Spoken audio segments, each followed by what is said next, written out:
Coucou tout le monde, j'espère que vous allez bien. J'espère que la semaine a été bonne. Juste une petite introduction pour vous dire que les guidances signe par signe sont sur ma chaîne YouTube depuis samedi. Mais bon, voilà, j'ai pas eu le temps de faire pas mal de faire la promo. Comme d'habitude, le week-end a été un peu secouant. Donc voilà, vous pouvez vous connecter sur ma chaîne, il y a tous les signes. Voilà, les guidances sont un peu plus longues. J'ai changé les 2 dernières cartes, je vous laisse découvrir. Donc j'espère que ça vous plaira, que ça vous aidera. Je remercie déjà celles et ceux qui m'ont envoyé, qui m'ont liké, qui se sont abonnés. Il y a encore des nouvelles personnes qui se sont abonnées, des garçons. Donc ça c'est génial. J'ai eu des petits commentaires aussi, des demandes de guidance privée. Donc vraiment merci, merci, merci. Je suis ravie. Le mois de janvier n'est pas encore terminé. Il a été vraiment très très secouant. Le week-end très secouant, la pleine lune très secouante. On a Uranus qui est en marche directe depuis ce week-end et ça se sent. On a plein de changements de signes dans les planètes. Enfin, ça bouge, ça bouge, ça bouge. Et c'est génial. Et je suis contente si mon concept de guidance vous plaît. Voilà, vivre en conscience, c'est pour moi vraiment une chose maintenant dont je ne peux plus me passer, et pour moi et pour vous, bien évidemment. C'est grâce à ça qu'on peut éviter de tomber dans certains pièges, c'est grâce à ça qu'on peut kiffer qu'on peut kiffer le moment présent, et vraiment, voilà, j'espère que vous trouverez vous aussi le concept intéressant et que vous arriverez vraiment à vous connecter à votre présent, à ce que vous vivez, à votre conscience. Vivre en conscience, c'est magique. Voilà, donc ça c'était pour la petite intro. Donc je vous laisse et je vous dis à tout de suite pour la guidance de la semaine. Bye bye. Allez, c'est reparti. Donc après cette introduction, je vais donc vous parler de la guidance de cette semaine. Donc on va évoquer peut-être un petit peu ce qui s'est passé la semaine dernière.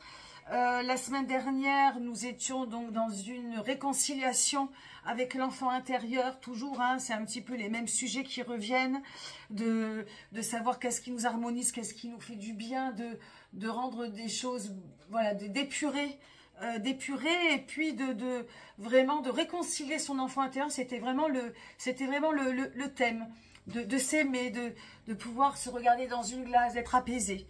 Il y avait vraiment cette connexion avec soi très importante. Il y avait aussi pour moi le thème le plus fort, c'est d'ouvrir de nouvelles portes, hein, d'activer ce mot nouveau, hein. Alors on change de recette, on change d'habit, on change de vision des choses, on peut changer de copain, on peut changer de nappe, de couleur de couleur de voiture. J'ai un petit peu tout ce qui me vient par la tête, mais vraiment d'actionner le nouveau, parce que c'est en actionnant du nouveau qu'on peut faire débloquer son karma si ça ne va pas, qu'on peut faire débloquer les choses, sortir des impasses dans lesquelles on est depuis trop longtemps, etc. Évidemment à adapter.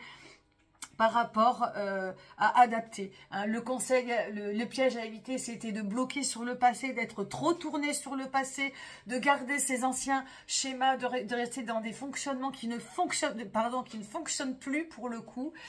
Et puis de lâcher prise. De lâcher prise, on avait fini, alors je me rappelle plus du dos de deck, du coup j'ai un gros trou.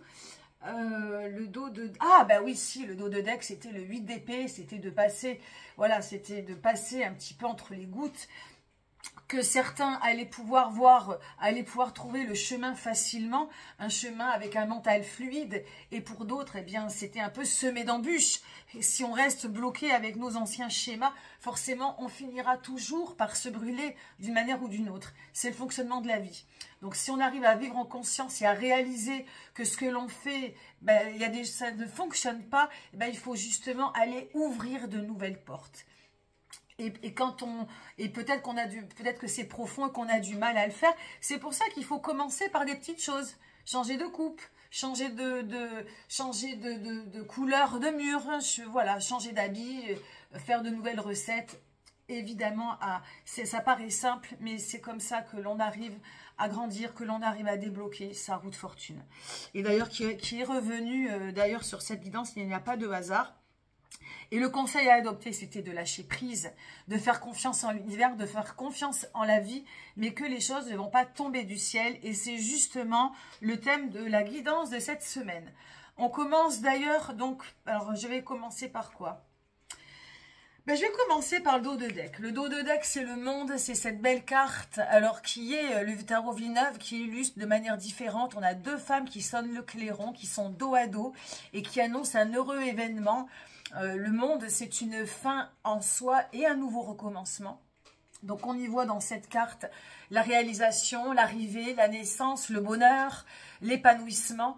Mais on peut aussi y voir on peut aussi voir comment dirais-je, l'enfermement. L'enfermement, l'égocentrisme, l'égoïsme, parce que si on ne regarde pas autour de soi, si on ne réalise pas, comme je vous disais auparavant, ce qui ne va pas, eh bien, on n'avance pas et on reste dans sa bulle, on reste dans ses anciens schémas, on reste et on reste dans son karma redondant et les choses voilà, qui vous arrivent depuis un petit moment et on dit, tiens, c'est la faute à pas de chance, et bien continuera d'arriver si toutefois vous n'ouvrez pas les yeux et vous ne faites pas, si vous n'opérez pas des petits changements. Donc le monde, pour moi, dans l'humeur de la semaine, c'est de prendre la conscience, voilà, c'est cette double conscience. Est-ce que l'on veut s'ouvrir au monde? Est-ce que l'on veut s'ouvrir à un nouveau horizon, un nouvel horizon, à de nouvelles choses? Est-ce que voilà, un épanouissement, à se réaliser? On va avoir le vent en poupe. Ou bien, au contraire, on va agir, on va vivre en mode fermé, pas de remise en question, tout va bien dans ma vie, tout est ok, ce qui est peut-être le cas aussi. Mais voilà, donc là, il y a vraiment un espèce de bilan, une espèce d'ouverture, de prise de conscience, quelque chose de grand qui va donner, voilà, qui va donner un élan, très certainement, de vouloir bouger les choses. Donc, très belle carte. Et puis, dans cette carte du monde, précisément, on a aussi ce côté de ne pas se mettre à dos. Alors, là, les jeunes filles sont à dos. De ne pas se mettre peut-être à dos certaines personnes, ou peut-être aussi d'être dans une cohésion avec les personnes qui vous veulent du bien, d'être en solidarité, en union. L'union fait la force. Il y a cette image-là, hein, peut-être d'une cellule familiale unie, ça peut être dans le travail, ça peut être dans un partenariat, dans un couple, de ne former qu'un. Hein, oh pardon, je crie. De ne former qu'un, de faire un tout avec un. Hein, donc ça, c'est aussi important et ça peut peut-être parler à certains ou certaines d'entre vous. Pas l'humeur, mais l'énergie extérieure principale, 8 de bâton, ça me fait penser un petit peu à ce qui se passe au niveau astrologique. On a toutes les planètes qui sont en marche directe, qui vont un peu à l'unisson. Hein, tous ces bâtons, c'est un petit peu comme l'action de chaque planète, son potentiel. Tous unis, tous pour un et un pour tous. Et il y a vraiment ce vent en poupe. Si vous sentez, si vous faites, voilà, si vous vous mettez un peu à l'intérieur de vous, de ressentir ces énergies fortes qui vont vers le haut, qui vont vers le ciel, qui vont vers la lumière, qui donnent des étincelles, parfois houleuses, parfois électriques et parfois eureka, ça fait aller de l'avant. Donc ça, c'est plutôt très très porteur entre le mood intérieur et l'énergie extérieure. Dans l'intérieur, on a le 9 d'épée. On a cette femme qui a une grosse épée. Elle est nue. Hein. Elle est très belle, cette carte. Je ne sais pas si vous la voyez bien parce que je joue avec la lumière. Elle est nue. Elle a un glaive tout au long, en vertical, hein, presque tout au long de son corps. Et elle est entremêlée. Là, il y a une grosse liane, une plante carnivore qui est en train de la dévorer. Et elle a une chose à faire, c'est utiliser son épée. Pour l'heure, elle ne l'utilise pas. Donc, on peut imaginer évidemment que là, le mental, ce sont les lianes qui se resserrent contre elle et qui sont en train de la dévorer. Donc, un mental qui ne vous veut pas forcément du bien, mais ne tient qu'à vous de vous libérer, de vous en libérer. Toujours pareil, pour certaines personnes, un coup de glaive et ça va être OK. Pour d'autres, Est-ce que, voilà, il y a des personnes qui vont continuer à rester pieds, poings liés, qui n'arrivent pas à faire ce qui est terrible dans le 9, c'est de passer le cap, d'aller vers le 10. Hein, parce que c'est compliqué, parce qu'on a été habitué comme ça, parce qu'on a été élevé comme ça, parce qu'on croit que c'est comme ça. Et la liberté, et vous êtes privé de liberté, vous êtes en train de vous faire dévorer, ça ne fonctionne plus. Alors, est-ce que c'est votre mental qui vous joue des tours? Est-ce que c'est celui des autres?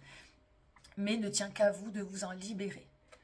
Donc ça, c'est important. Et je pense que si vous arrivez à vous en libérer, vous allez arriver à cette reine de coupe qui est complètement différente de l'autre personnage, qui est, voilà, qui est un peu quand même sur le qui-vive. Hein. La reine est toujours à peur de ce qu'il y a autour d'elle, a peur de l'avenir, elle a peur d'aimer quelqu'un d'autre, elle a peur de faire un pas en avant elle aussi, mais elle est quand même confortable, elle est plus libre. Hein, elle a ses animaux, son loup et des petites hyènes au bas de ses pieds. Donc, elle est quand même protégée hein, par sa cellule familiale. Elle est protégée par les gens dont elle a voulu s'entourer. Mais elle est quand même un petit peu sur le qui-vive. Néanmoins, voilà. Néanmoins, si vous vous libérez de ce qui vous enchaîne, vous allez pouvoir déjà retrouver un peu de liberté dans le cœur. Hein. Voilà, donc ça c'est important. On verra en fin de semaine si j'interprète cette carte différemment. Là, je la lis aujourd'hui à celle-ci. Mais encore une fois, on peut faire peut-être deux énergies distinctes. Hein, ça peut être deux... Hein, évidemment, je rappelle que ce sont des guidances générales et collectives. Ça peut peut-être pas parler à tout le monde. Voilà, il y a peut-être des choses à inverser. Hein, c'est peut-être que ces deux énergies qui ne sont pas liées. Moi, aujourd'hui, je les lie entre elles. À vous de voir. Donc, voilà, peut-être que sur cette carte, il y a besoin d'être rassuré. Hein, la reine de coupe, encore une fois, elle vit peut-être quelque chose au niveau de ses amours, de ses relations, de sa famille. Elle manque peut-être de protection, pas de protection parce qu'elle l'est, mais d'être rassurée. Sur l'avenir, enfin voilà, à adapter si vous vivez des histoires un peu compliquées. Le piège à éviter, la roue de fortune. Donc la roue de fortune qu'on a eue la semaine dernière sur la deuxième carte de l'énergie intérieure. La roue de fortune sur la semaine dernière, elle tissait, hein, c'était une femme derrière une machine à tisser qui, en actionnant de nouvelles choses, faisait elle-même actionner son destin et débloquer certaines situations. Et là, le piège à éviter, ben, c'est je pense, hein, c'est une carte, c'est la roue du zodiaque. On a deux licornes qui sont en train de se chevaucher entre elles. On a un demi-cercle de feu, un demi-cercle de glace. Et on a des crânes de squelettes en bas de la roue. Donc pour moi, hein, c'est un petit peu ça me fait penser au jeu de la roulette russe, où ça me fait penser que ça ne va pas tomber des nues. De faire trop confiance au destin, de penser que ça va tomber du ciel, de penser qu'on s'enferme dans un karma, dans une destinée. Non, la destinée, elle est entre vos mains. C'est-à-dire que chaque jour, vous pouvez ouvrir des portes, chaque jour, vous enfermez, et chaque jour, vous êtes acteur de votre vie, et c'est vous qui décidez d'agir ou non. Si vous restez passif, ou si vous n'ouvrez pas certaines portes, les choses ne bougeront pas, l'univers ne bougera pas, l'univers ne fera rien pour vous. Si vous vous montrez volontaire, si vous tournez la roue vous-même, elle ne va pas se tourner toute seule. Donc pour moi, la roue de fortune, c'est de croire qu'on est bloqué par son destin. Non, vous n'êtes pas bloqué par votre destin. C'est vous qui faites votre destin. Même si, effectivement, bien sûr, j'entends qu'on a des situations compliquées, si c'est des situations d'argent, si c'est des situations vraiment de cœur familial, de manque de liberté, de manque de travail.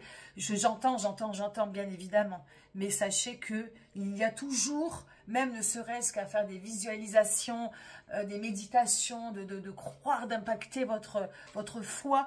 Il y a des choses à faire pour faire bouger la matière et pour vous connecter à l'univers. Donc ne perdez pas espoir, gardez confiance, mais ne pensez pas que ça va tomber du ciel. Ça, c'est le piège à éviter. Et enfin, pour terminer, le conseil à adopter, l'as de denier. Donc l'as de denier, je me rappelle l'avoir eu sur la guidance des béliers. Et l'as de denier, eh bien, ça vient ouvrir un cycle dans la matière. Donc justement, ouvrir un cycle dans la matière, c'est en fait, c'est tout bête. Enfin, c'est tout bête. Ça paraît simple à dire, mais c'est se dire que, bon, ben, allez, demain, j'arrête. Demain, je commence. Demain, je fais ci. Demain, je fais ça. Enfin, demain ou tout de suite. Hein. Quand je vous dis demain, c'est réellement demain. Et tout de suite, c'est réellement tout de suite. C'est pas dans 2 semaines. L'as de denier, c'est d'acter dans la matière de nouvelles choses. Alors, demain, je fais du sport. Demain, j'arrête le vélo et je fais du vélo. Non, n'importe quoi. J'arrête du vélo et je me mets à l'écriture. Demain, je fais un régime. Alors, c'est pas... Je dis un petit peu n'importe quoi. Demain, je cherche du travail. C'est de vraiment changer et d'ouvrir une nouvelle page et d'acter quelque chose dans la matière. Quoi? Peu importe ce que c'est de mettre son potentiel, de mettre ses capacités, de jeter un peu son dévolu dans quelque chose de concret, quelque chose qu'on peut toucher dans la matière. Et ça va faire que la semaine déjà va être peut-être moins, on va moins la subir, parce qu'il y a quelque chose dans les énergies qui accélère, qui va vite, hein, qui donne le vent en poupe. Donc, essayez de sentir cette énergie qui vous pousse de l'avant. Je crois qu'il y a pas mal de planètes en Capricorne. Oui, c'est ça, il y a pas mal. Alors, ça va passer dans le Verseau, mais il y a plein de planètes dans le Capricorne. Et le Capricorne, c'est la matière. C'est on bâtit. Hein, c'est un petit peu le moment, un petit peu des résolutions au final. Hein. Les résolutions, comme je vous l'ai dit, elles ne démarrent pas le 1er janvier. Elles sont en train de se construire. Un petit peu maintenant, là, sur la fin du mois de janvier, un petit peu, il va y avoir le printemps qui arrive, les jours sont plus longs, on entend les oiseaux chanter, tout ça, ça doit être des signes de respiration, des signes moteurs, des signes qui vous font aller de l'avant. Voilà, mes amis, ce que je peux vous dire sur cette guidance, qui m'a bien boosté celle-ci. Voilà, ben écoutez, je